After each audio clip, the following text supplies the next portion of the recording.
Kibonobono Burundi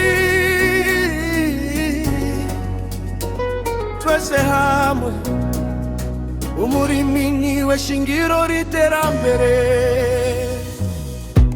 Mu misozi no mu biyaya harumvikana ijwi riterambere. Kibonobono iraduhamagarira kurima ikibonobono tubake ejo heza. Mu bumwe niho haba intsinzi, mu bikorwa niho haba amahirwe.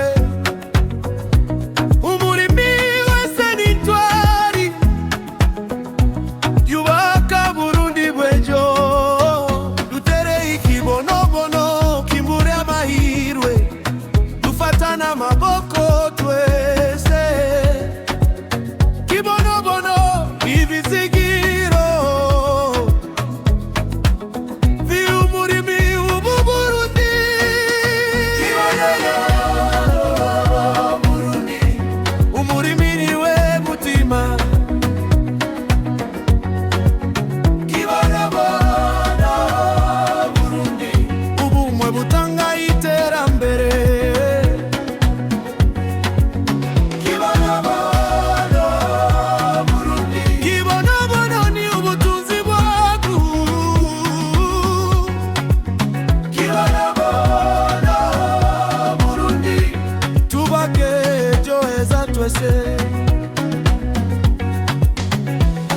Agrinova Microfinance yaradushiriweho, ifasha abarimyi gutera imbere. Inguzanyo zibegereye, inzozi z'abarimyi zishike kure. Dufise imigambi myiza kane yo guteza imbere igihugu kose, gutunganya ifumbire iva ku mwavu, ikazi zofasha umwimbu kuyongera. Dufise imigambi yo kubaka amavuriro, abanyagihugu babone ubuvuzi hafi, no kwigisha abanywanyi gutwara imodoka, urwaruka rubone ubumenyi n'akazi. Ejo heza turiko turakubaka, mu bumwe no mu bikorwa. Kibonobono